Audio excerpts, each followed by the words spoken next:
Vamos a darle la palabra entonces ahora a Carlos Cortés de la Asociación de Empresas de Gas Natural, AGN. ¿Está conectado, don Carlos? Tiene que abrir el Ahí micrófono. sí. Sí, lo escuchamos. ¿Me escucha, presidente? Sí. Muchas gracias. Presidente, ¿me permite compartir la presentación que le hice llegar a la comisión esta mañana? Adelante. Gracias. Ahí. ¿Se ve? Sí. Ok. Bueno, muchas gracias, presidente, y por su intermedio a la honorable Comisión de Economía del Senado. Tal como señaló usted, yo represento a las empresas de gas natural que operan en Chile, y en honor al tiempo voy a ir directo a la presentación que les he hecho llegar. Esta considera los siguientes aspectos. Primero, contar un poco el perfil de los clientes de la industria del gas natural, referirme a la cadena de pagos y a la continuidad del suministro. A continuación, voy a hablar un poco sobre los combustibles sustitutos y el riesgo de deudas incobrables, para finalmente pasar al análisis de la situación actual y enumerar las medidas de apoyo que las empresas de gas ya están otorgando a sus clientes. Finalmente, sobre unas breves conclusiones. Bueno, no me voy a detener mucho en esto, decir quiénes somos, solo reafirmar que somos el principal gremio de la industria del gas natural de Chile, el principal referente, y buscamos contribuir al desarrollo sustentable del país con una fuente de energía limpia, baja en emisiones, con la capacidad de asegurar un suministro continuo para la generación eléctrica y la versatilidad para reemplazar otras fuentes de energía más contaminantes en los ámbitos eléctrico, industrial, residencial y de transporte. En esta lámina pueden ver las empresas que representamos. No me voy a detener en ellas. Bueno, respecto al perfil de los clientes que utilizan gas natural en Chile, primero creemos que es importante señalar que en nuestro país la distribución de gas es realizada exclusivamente por cañería y es una industria aún en desarrollo. Digo esto para diferenciarla del gas por balones o por bombonas, a las que se refirió anteriormente el superintendente, que son parte de otro subsector del mercado de los combustibles. El gas natural es distribuido a aproximadamente 1 millón de hogares en Chile, que corresponde al 20% del total, y atiende principalmente a clientes de altos ingresos. Los segmentos socioeconómicos de menores ingresos, como los segmentos D y E, representan solo una pequeña parte de nuestros clientes. Por lo tanto, permitir posponer el pago a todos los clientes residenciales, como lo establece la moción refundida en comento en el día de hoy, para el caso del gas natural sería una medida regresiva que favorecería principalmente a los estratos socioeconómicos más altos, que no necesariamente requieren este beneficio y que corresponden al 25% más rico del país. La interrupción de la cadena de pagos puede afectar la continuidad del suministro de gas, y eso es muy importante destacarlo en el caso de nuestra industria. A diferencia de lo que pasa con otras industrias del sector energético, en nuestro caso, el 100% del gas que se consume en nuestro país es importado, ya sea a través de los terminales de Mejillones y Quintero o por el gas que nos llega desde Argentina. Lo anterior, a excepción de Magallanes, donde hay producción propia que va al consumo local de la región, a Metanex, a la generadora eléctrica y a la distribuidora local que tiene las características solo en Magallanes de un monopolio natural, y no en el resto del país, como se señaló en algunas de las intervenciones que me antecedieron. Las empresas distribuidoras de gas no pueden interrumpir la cadena de pago a sus proveedores, a quienes les venden el gas. Hay un plazo máximo de 30 días para pagar por el suministro de este gas. Pues deben asegurar que este llegue al país y de esta manera a los clientes, y de esta manera asegurar la continuidad de los servicios críticos. Permitir posponer el pago de las cuentas de gas a todos los usuarios afectaría la liquidez de las empresas, toda vez que éstas deberán obligatoriamente continuar pagando el gas natural a sus proveedores. En nuestro caso, no existe la posibilidad de sociabilizar el no pago de las cuentas aguas arriba, como está planteado en el proyecto para la industria eléctrica. Acá, si no se paga el gas, no llega el gas al país. El pago a los distintos proveedores es, como los terminales o los gasoductos, por parte de las distribuidoras, es independiente del nivel de consumo de nuestros clientes y del monto recaudado por las empresas. Se paga a todo evento. Y ya las empresas distribuidoras están experimentando una importante baja en los consumos, producto de la crisis sanitaria, que les ha obligado a posponer inversiones, lo que ha afectado, obviamente, de manera directa la carga de trabajo de los contratistas. En general, en las empresas, lo que se hace para sortear este tipo de crisis es recortar los gastos variables. Pero en el caso de la distribución de gas, esto no se puede hacer, pues implicaría dejar sin gas a nuestros clientes. Por otro lado, reafirmando que este es un mercado en competencias, es importante destacar que el gas tiene sustitutos, el gas natural, tales como el gas licuado, la parafina, la leña y la electricidad. Y compite con ellos, dependiendo del tipo de consumo y de la región de que se trate, como bien ustedes saben. A diferencia de la electricidad y de los servicios sanitarios, las empresas distribuidoras de gas no pueden asegurar la permanencia de sus clientes, dada la competencia y la facilidad para cambiarse a estos otros combustibles. La acumulación de deudas de consumo puede incentivar una migración a otras fuentes de energía para evitar el pago posterior, generando así una pérdida irreversible para las compañías. En este contexto, entendemos que la emergencia sanitaria y económica generada por el COVID-19 y apoyaremos a los clientes que lo necesiten, asumiendo el riesgo asociado a la recaudación, pero consideramos que los esfuerzos deben estar focalizados en las personas que realmente no pueden pagar. Las empresas, como les señalaba anteriormente, ya están dando apoyo a los clientes que realmente lo necesitan. Y en esta lámina ustedes pueden ver una enumeración de las medidas que ya están siendo implementadas, como la suspensión del corte de servicio por mora a todos los clientes residenciales que están dentro del 40% de menores ingresos, según el registro social de hogares, a los adultos mayores de 60.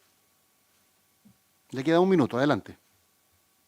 A los adultos mayores de 60 años, a las personas que no puedan pagar por haber perdido su empleo en el periodo de estado de excepción, a las personas que no puedan pagar por estar suspendida su relación laboral conforme a la ley que protege el empleo, y a otros clientes cuyas necesidades especiales se acrediten directamente a la empresa.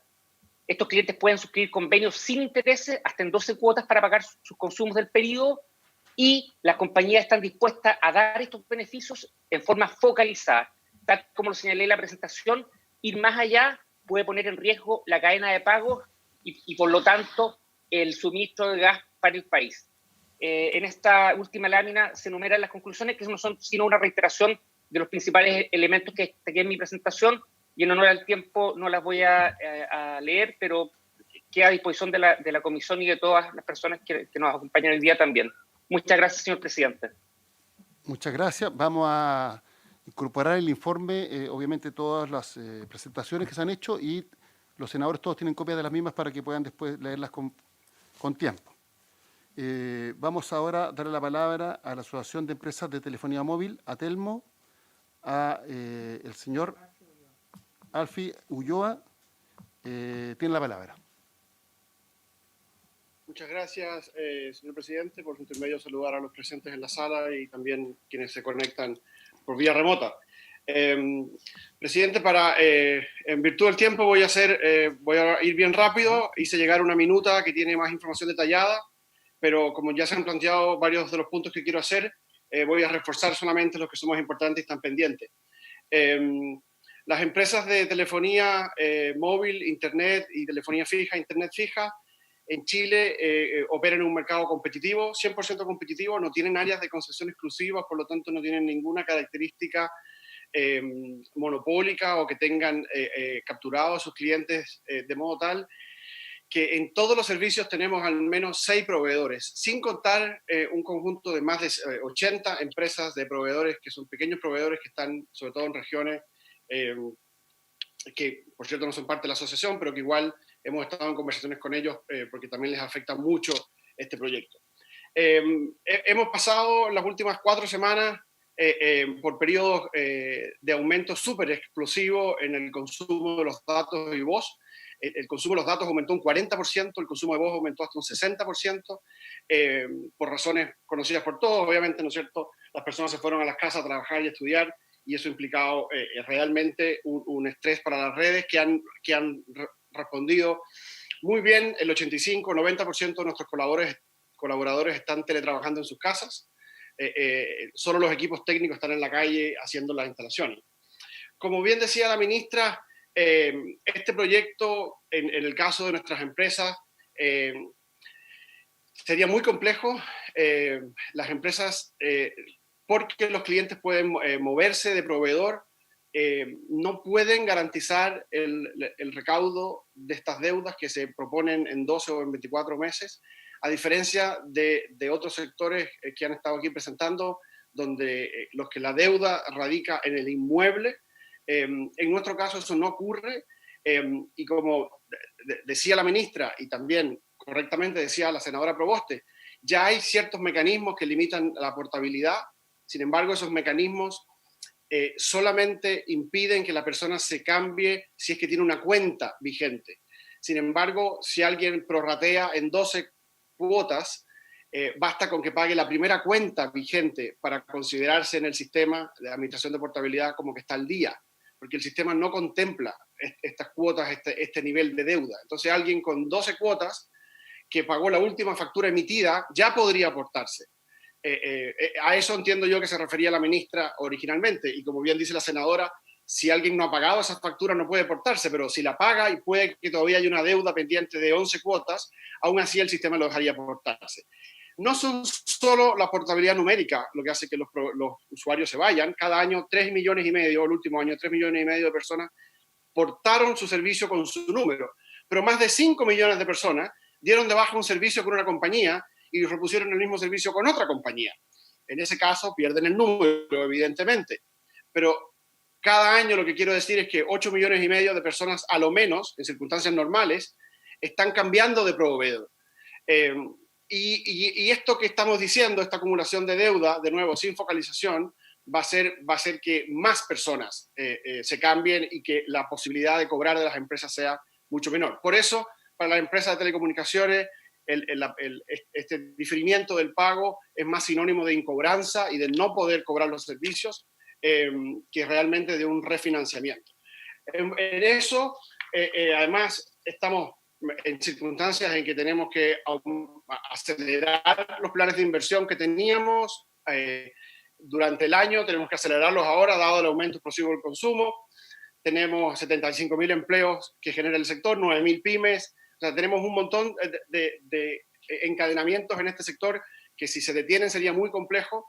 Este es un sector que invierte más de $1.000 millones al año. O sea, este es un sector que realmente se está moviendo mucho, el segundo más grande del PIB después de la minería. Y interrumpir esa cadena podría ser fatal, digamos, en algunos proyectos, posponerlo o directamente suspenderlo. Entonces, lo que nosotros hicimos inmediatamente que se declaró el estado de emergencia, el día 23 de marzo, ya habíamos firmado un convenio con el Ministerio de Educación para dar al 100% de los usuarios acceso gratuito a todas las páginas del Ministerio de Educación con contenido educativo, lo mismo con el contenido de salud del gobierno, lo vamos a hacer ahora, estamos en el proceso de hacer lo mismo con la app del coronavirus, esto al 100%.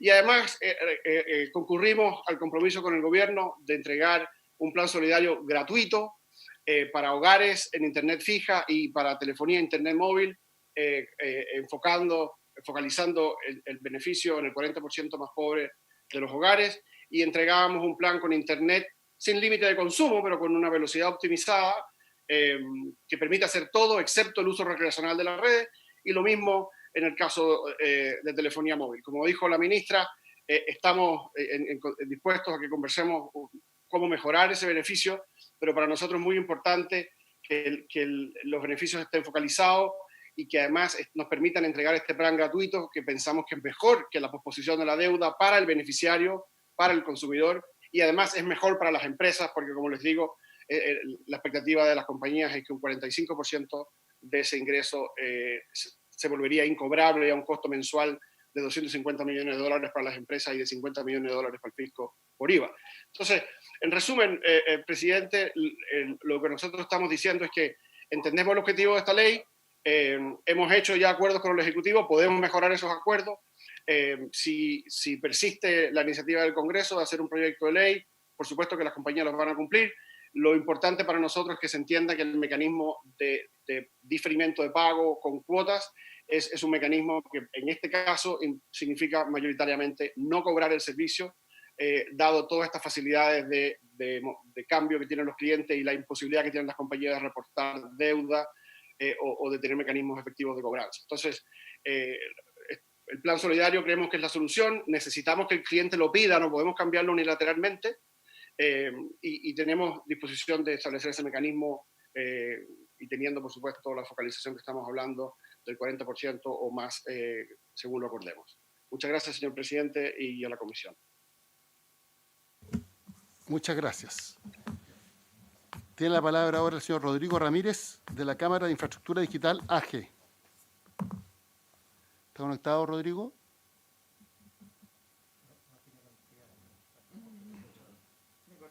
¿Está conectado, no? Ya, vamos a pasar, vamos a ubicar a Rodrigo Ramírez, y vamos a pasar a el señor Claudio Sibach, de la Asociación de Generadoras de Chile. Claudio, si está conectado, lo vi antes por ahí en imagen. Ahí está. Claudio tiene la palabra, 8 minutos. Muy buenas tardes, presidente, y por su intermedio a todas las senadoras y senadores presentes, a la ministra de Transporte y Telecomunicaciones, veo también a la subsecretaria de Telecomunicaciones, autoridades, todos, muchas gracias por este espacio.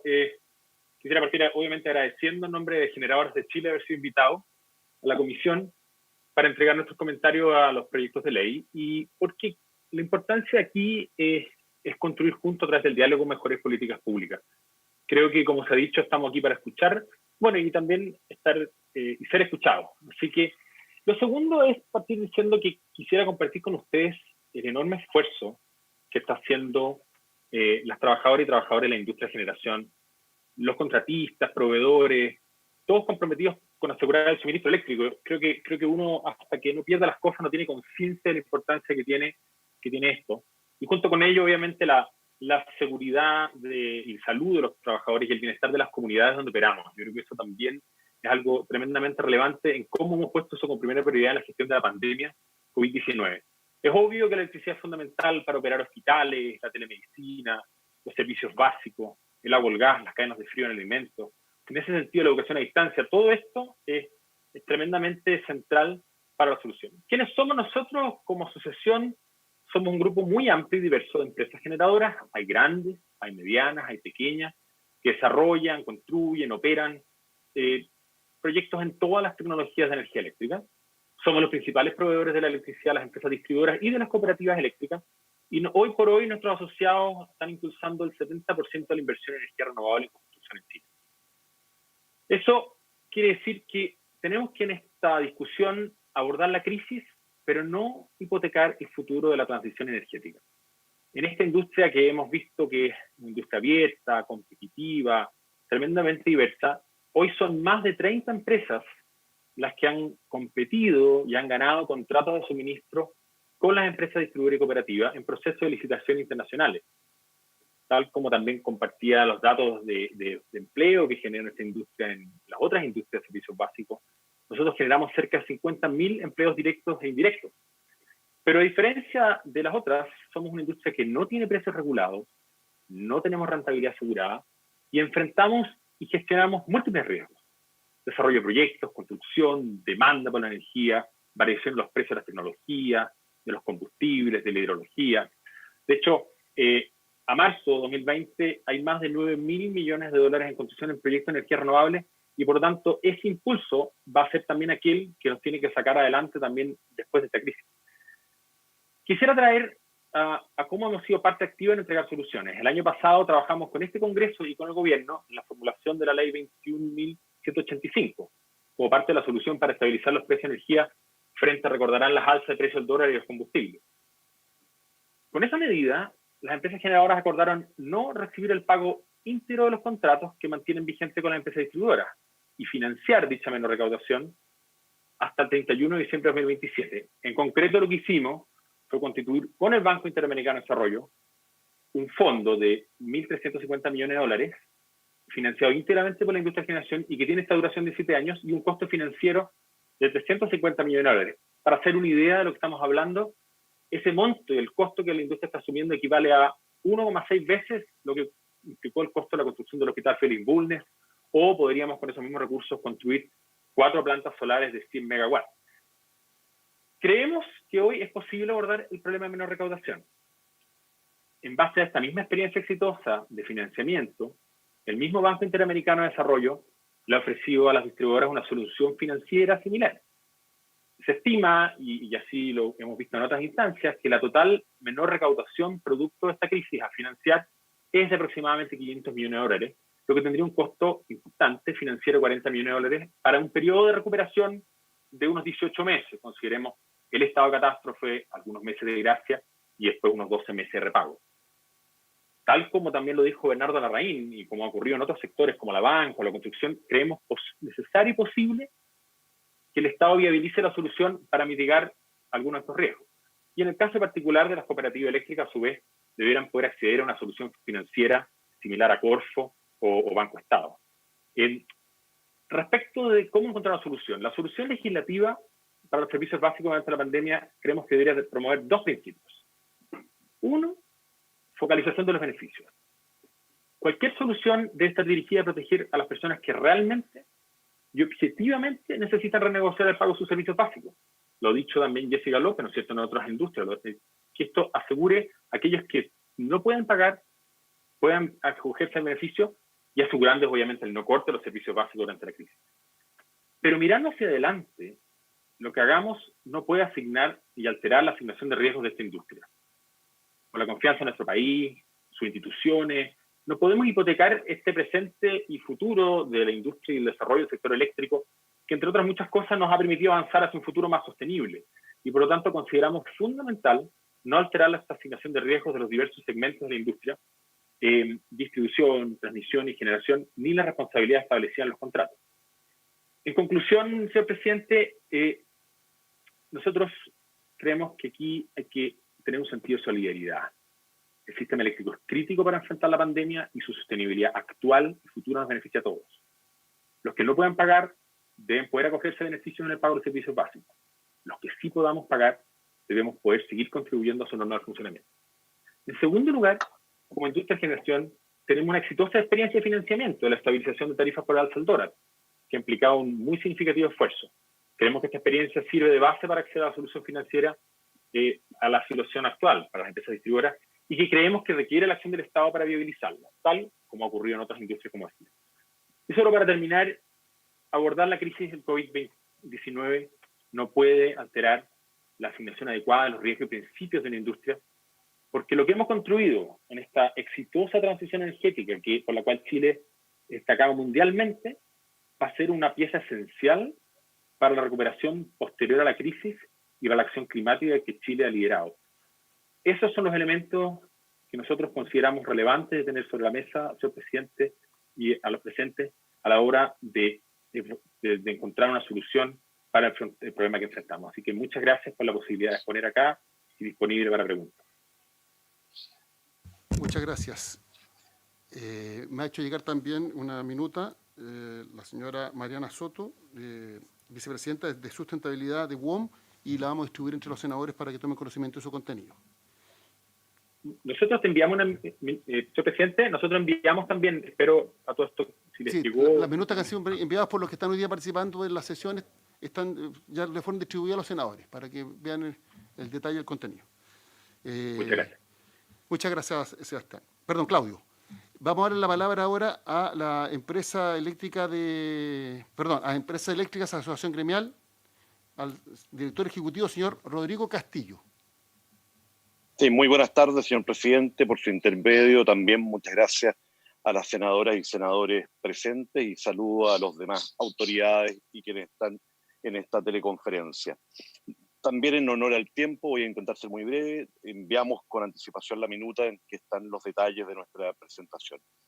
Primero, simplemente una brevísima historia. Tan temprano como el día 22 de marzo y en conjunto con Generadoras de Chile, a quien representa Claudio Sebas, que me acaba de anteceder, Efectivamente, publicamos un inserto en el cual, antes de haber llegado a ningún anuncio de carácter presidencial, ofrecimos a los clientes una serie de beneficios que, si bien eran más de carácter más general, estaban en la misma línea de lo que luego se anunció. Es decir, primero, nosotros comenzamos a no efectuar corte de suministro a los clientes residenciales muy temprano, tanto para beneficiarlos a ellos como para proteger a nuestro personal para que no estuviera expuesto en la calle.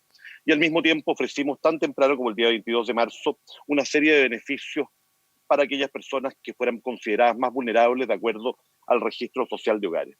Luego, como es sabido, con fecha 27 de marzo, el presidente de la República entró a especificar en mayor detalle este compromiso, y este compromiso, y esto es muy importante señalarlo, se ha repetido, pero creo que es importante volver a insistir, no se limita al 40% más vulnerable. Tiene para el 40% más vulnerable la forma de identificar el universo es más automática, porque simplemente por el hecho de poder mostrar que pertenecen al 40% más vulnerable de acuerdo a los registros del Ministerio de Desarrollo Social, ya son elegibles, pero al mismo tiempo esto también se hace extensivo a los mayores de 60 años, a aquellas personas que hayan perdido el empleo, a aquellas personas que hayan bajado sus remuneraciones, y también a cualquier otra persona que pueda acreditar frente a la empresa distribuidora el estar en una situación de mayor vulnerabilidad producto del COVID-19. Luego, efectivamente, también se ha señalado en varias oportunidades, esta medida es una medida que tiene costos importantes. Ustedes en la minuta pueden ver un cálculo que hemos hecho.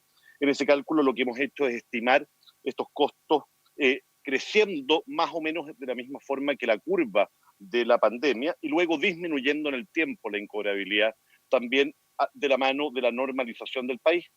Pero como ustedes pueden ver de la minuta, el costo que estamos estimando es del orden de los 600 millones de dólares en un escenario que creemos que es realista. Del mismo modo como las empresas generadoras, y así lo ha dicho Claudio Sebag, concurrieron el año pasado a este acuerdo para congelar los precios, es muy importante señalar que el congelamiento de precios, es decir, no poder trasladar las modificaciones en el precio del dólar básicamente a los clientes finales, se hizo extensiva a toda la industria, no solo los generadores. La misma ley estableció un congelamiento para las empresas distribuidoras y un mecanismo administrativo a través de la resolución exenta número 815 de la Comisión Nacional de Energía, hizo extensivo este congelamiento también a las empresas de transmisión eléctrica. Es importante señalar, y acá lo muestra la minuta, que estos 600 y tantos millones de dólares, que es lo que estamos pensando que puede abarcar la menor recaudación durante los meses en los cuales estemos afectados por la pandemia, efectivamente deben ser comparados, 600 y tantos millones de dólares, con el tamaño de cada una de las industrias. Ahí hacemos también una lista de cómo esto afectaría a cada una de los distintos tramos de la industria, pero es importante recordar que el total de la industria de la distribución eléctrica tiene un EBITDA de solo 500 millones de dólares. Es decir, 600 y tantos millones de dólares en un periodo de 5 meses se compara con 500 millones de dólares de EBITDA en un año completo, lo cual evidentemente hace que desde el punto de vista del costo de esta medida sea extremadamente onerosa, del mismo modo como lo han planteado también la gente del gas, la gente de las del agua potable, etc. Es muy importante, por lo tanto, y al mismo tiempo, poner en contexto el esfuerzo que se le está pidiendo a la industria energética. Acá un punto muy relevante, lo comentó Claudio Sebag, es que en conjunto estamos enfrentando una situación que es excepcional. Lo primero excepcional y el primer momento en que la cadena de pago se ve afectada, evidentemente es cuando nos vemos obligados, y esto es algo que voluntariamente aceptamos, a no cobrarle durante un periodo de tiempo a los clientes, con los que también tenemos contratos. Es decir, el primer momento en el cual la cadena de pago se ve afectada es en el inicio, cuando estos contratos con los clientes tienen una excepción de pago. De ahí en adelante, evidentemente, hay que buscar una forma que sea efectiva, que sea adecuada y que sea equitativa para hacernos cargo como industria de estas dificultades.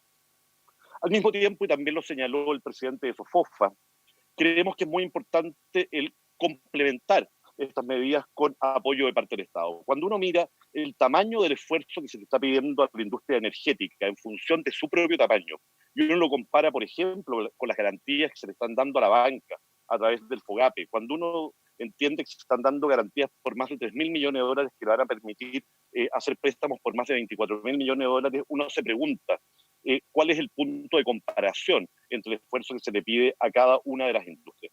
En conclusión, lo que estamos señalando es, uno, los acuerdos a los que se ha llegado, los anuncios que se han efectuado, van más allá del 40%. Creemos importante focalizar este esfuerzo en quienes realmente lo pueden pagar, y como industria estamos disponibles para que todo aquel que no esté formalmente en el listado que hoy día se ha publicado, pero que pueda acreditar dificultad de pago, pueda aspirar a estos mismos beneficios. Sin embargo, ir más lejos y que cualquier persona pudiendo pagar simplemente no lo haga podría ser mucho más gravoso, no solo para la industria energética eléctrica, sino también para todo el país, los efectos de esta pandemia. Yo quiero quedar simplemente hasta acá, y si hubiera preguntas, por supuesto, disponible a responderlas.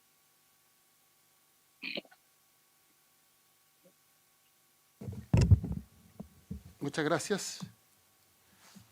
Rodrigo. ¿Sí? Si nos escucha, ¿sí? Muchas gracias. Sí, muchas gracias a ustedes. Muchas gracias. Por Bueno, su intermedio, presidente. le vamos a dar la palabra ahora al representante legal de First Solar, Gabriel Ortiz. No sé si está conectado. ¿Está conectado? Sí, estoy conectado. Ya. ¿Me escuchan? Gracias, lo escuchamos. Perfecto. Voy a compartir pantalla. Segundo.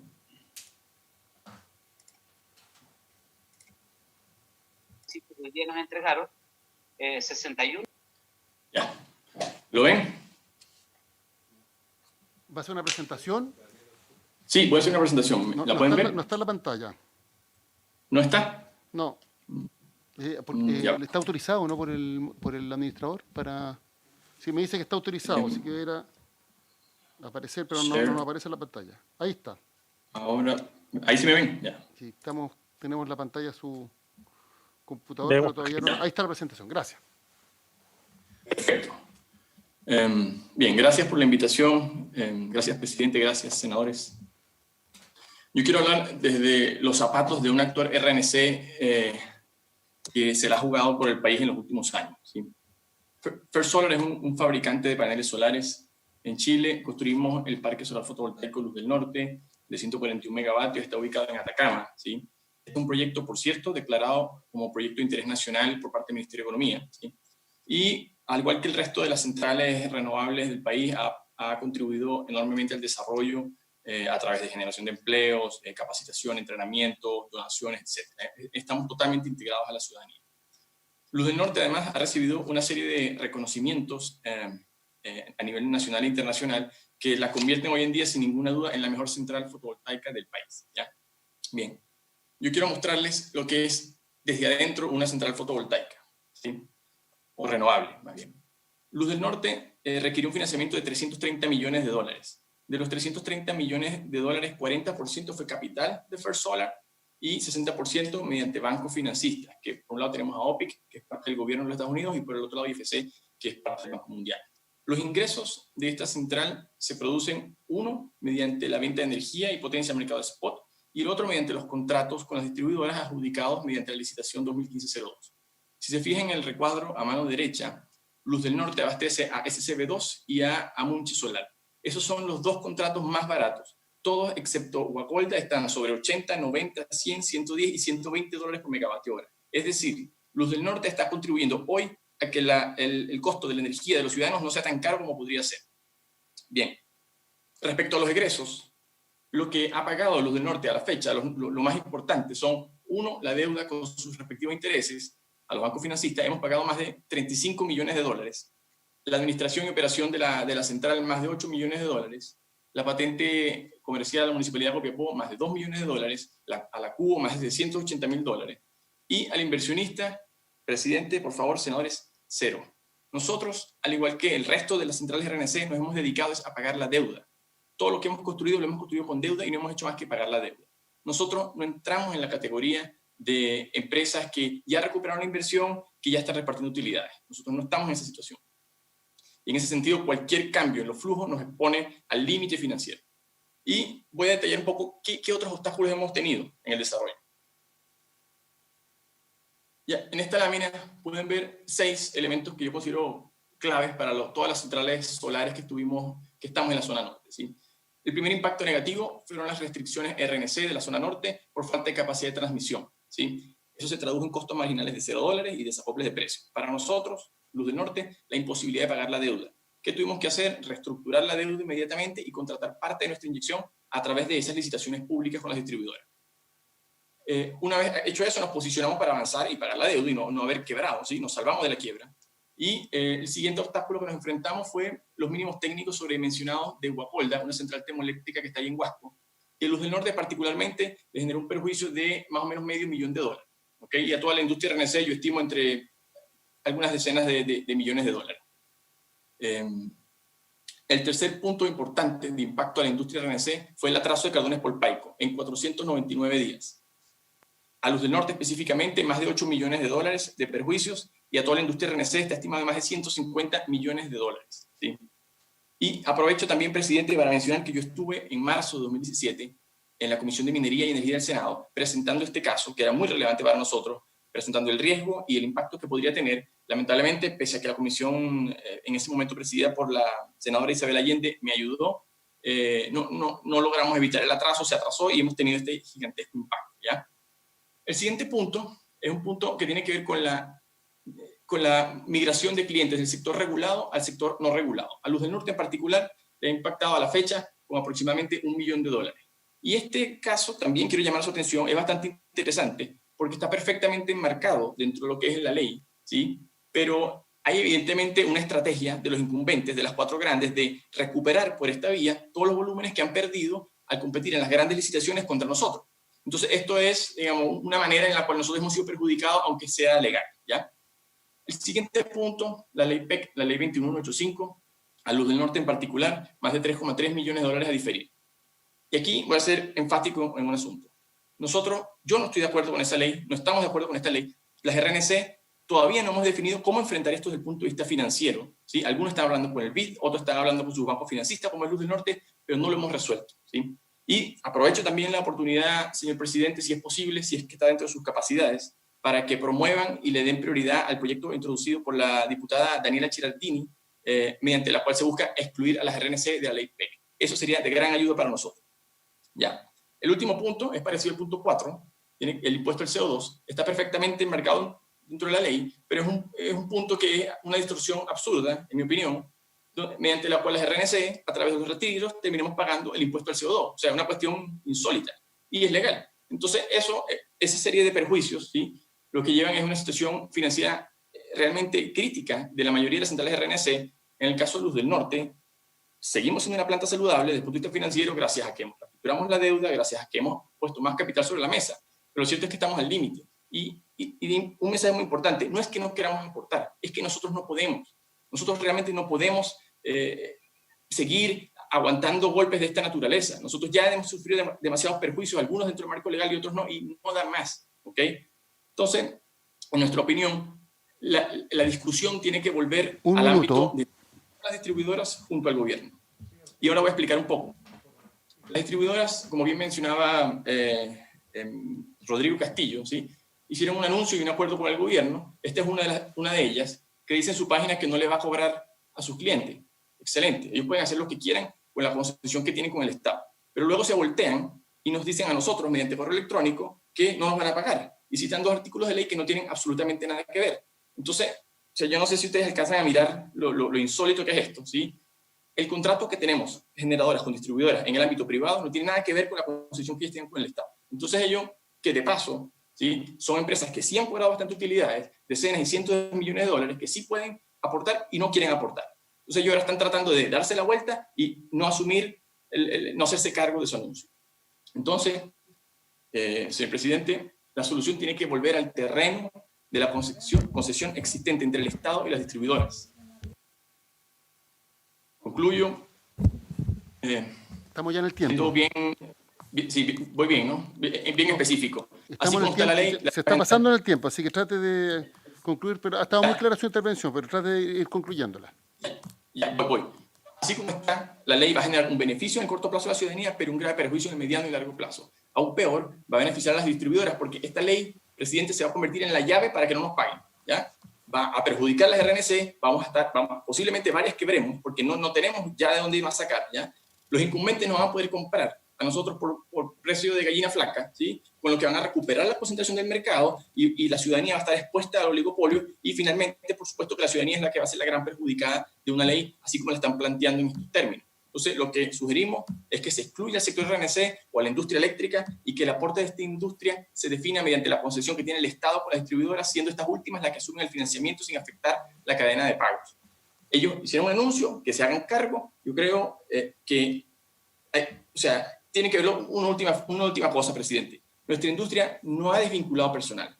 Seguimos inyectando energía. El superintendente de electricidad ya dijo que no van a permitir los cortes de energía. Esa parte está cubierta. Entonces, dejemos que el Ejecutivo y las distribuidoras se hagan cargo de su anuncio, que ellos definen el mecanismo de financiamiento en el marco de su concesión y que ellos de esa forma entreguen el beneficio sin afectar al resto de la cadena y sin afectar al resto de la industria. La industria RNC la vamos a necesitar después que pase la pandemia.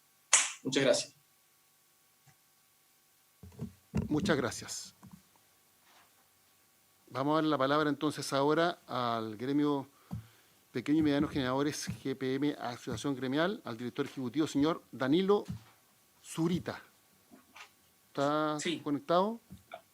Acá estoy, señor presidente. Muy buenas tardes a usted y a través de usted también a todos los miembros de los senadores y senadoras de la Comisión de Economía y al resto de los asistentes. Tengo una pequeña presentación que me gustaría compartir con ustedes. No sé si tengo los permisos para hacerlo, pero voy a intentar mientras tanto. Ahí debería estar visible. Ok, en honor al tiempo partimos. Bueno, usted ya me presentó, soy Danilo Zurita, el director ejecutivo del gremio de Pequeños y Medianos Generadores. Primero que nada, agradecer la oportunidad que se nos ha brindado de dar cuáles son nuestros comentarios y observaciones a todas las mociones que tanto se han presentado en la Cámara Baja como en la Cámara Alta en función del retraso de pago de cuentas de servicios básicos. Me voy a tomar un pequeño espacio para presentar al gremio. Nosotros somos una asociación gremial abierta que está compuesta por varias empresas eléctricas, 18 para ser específico, que somos empresas eléctricas pequeñas y medianas, con distintos tipos de generación, y que actualmente todas estas compañías se encuentran operando a través del sistema eléctrico nacional que va desde Arica hasta la isla de Chiloé.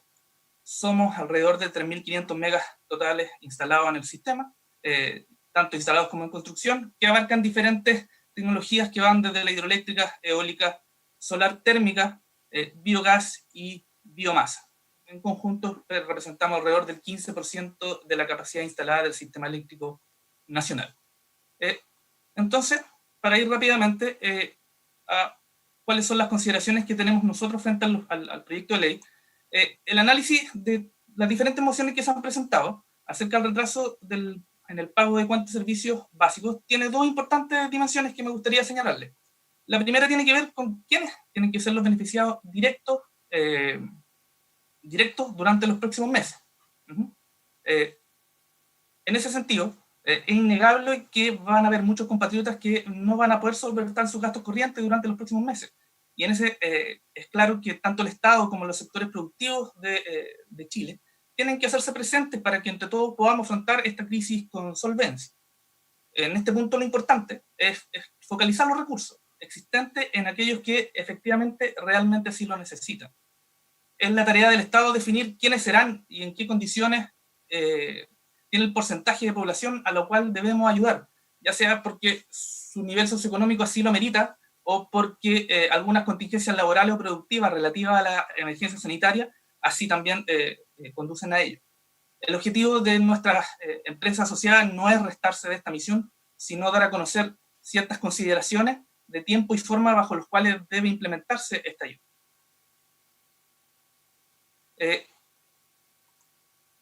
Ya definidos los beneficiados, es importante definir quiénes son los llamados a financiar el retraso del pago de los servicios básicos. Esta es la segunda dimensión.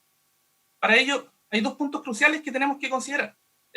Primero es tener en cuenta las características del sector eléctrico, que son muy distintas entre generación, transmisión y distribución, con realidades que son diferentes en cuanto a competencia, regulación y el riesgo que presenta cada uno de estos sectores.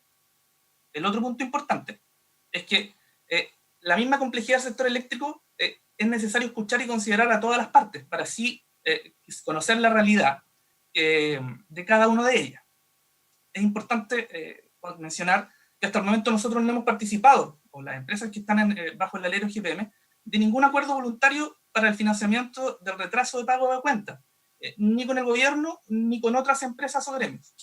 Es de público conocimiento, como así lo han dicho mis predecesores, que dos gremios, el de empresas eléctricas que agrupa las grandes distribuidoras del sector y el de generadores de Chile que concentra las grandes generadoras, acordaron ciertas condiciones para afrontar el retraso del pago.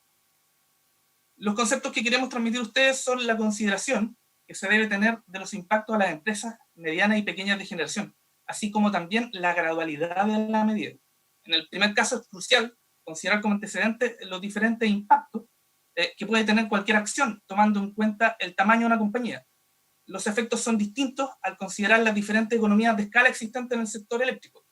Los pequeños y medianos generadores tienen realidades distintas al acceder, por ejemplo, a condiciones de financiamiento, a instrumentos de deuda o a otras herramientas que posibiliten afrontar financieramente el costo de iniciativas parecidas a esta.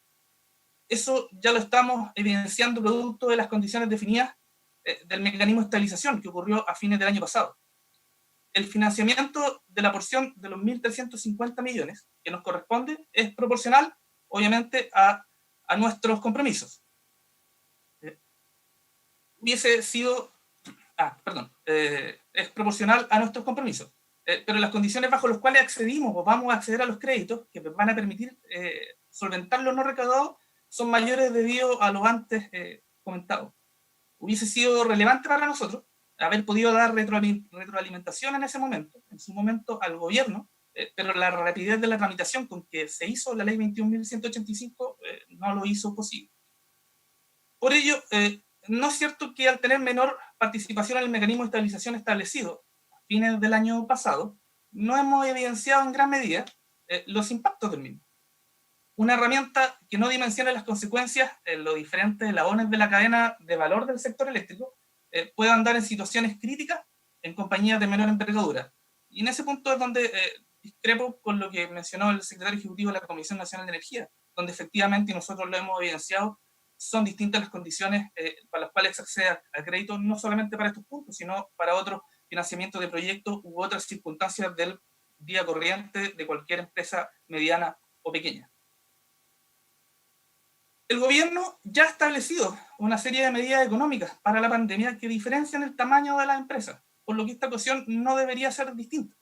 Incluso en el pasado, la misma ley eléctrica también ha hecho este tipo de excepciones. Por ejemplo, la exención de peajes de transmisión troncal a centrales con capacidad instalada con menor a 20 megawatts, lo cual se discutió en las leyes cortas de mediados de la década del 2000. O también el mecanismo de precios estabilizados de energía para generadores pequeños. Es importante recordar que es neutro en tecnologías en su definición. El otro punto importante, después del tamaño de las compañías, es la gradualidad de la medida. Es importante recalcar que los componentes de la cadena de valor del sector eléctrico que aún no participan de manera importante en estos mecanismos de apoyo a la sociedad, Un minuto. lo hagan en primer lugar.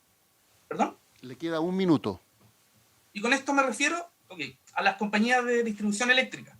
Se ha mencionado que el porcentaje del negocio que le corresponde a las compañías de distribución eléctrica es del 20% del total. En esos mismos términos, se debe considerar que el total del monto social a financiar por el sector eléctrico desde hace un año corresponde a los 1.350 millones, más alrededor de entre 300 y 400 millones de lo que estamos discutiendo ahora, que hacen un total cercano a los 1.600, 1.700 millones de dólares. Por lo tanto, los 300 millones de dólares que estamos conversando ahora corresponden efectivamente al 20% de, se podría decir, del negocio, si es que eso es el punto principal que se quiere alcanzar con la política pública que estamos discutiendo ahora. Para no ahondar más en esos puntos, quisiera llegar a nuestros comentarios finales de inmediato con los tres principales puntos que nosotros esgrimimos. Primero, ¿a quiénes se debe ayudar? Esto es una definición del gobierno, pero nosotros hacemos énfasis en la focalización de los recursos. Aquellos que puedan pagar, que sí lo hagan, y así podemos...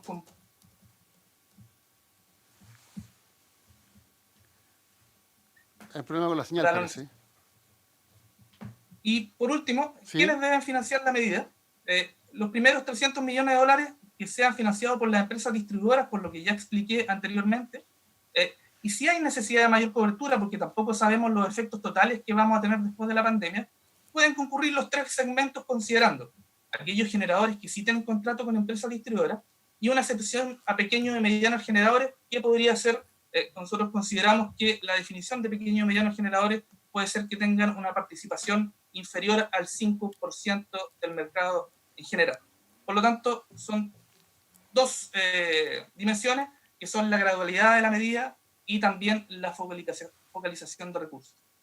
Con eso termino mi intervención, señor presidente, y no sé si es que hay alguna pregunta o consulta a la cual puedo responder. Muchas gracias.